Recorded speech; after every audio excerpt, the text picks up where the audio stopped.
আকিবপুরের পক্ষ থেকে নারে তাকবীর, নারে রিসালাত। আমি তাহারিকে খতম নবুয়তের আগমন সুন্নাহ ওয়াল জামাত আল্লামা ডক্টর সৈয়দ মুফতি মুহাম্মদ এনায়েতুল্লাহ আব্বাসী ওয়াস সিদ্দিকী পীর সাহেব জৌনপুরি হুজুর আমাদের মাঝে এসে উপস্থিত হয়েছেন বলে আলহামদুলিল্লাহ।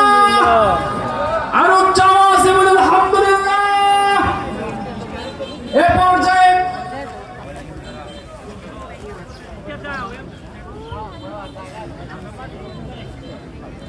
সম্মানিত উপস্থিতি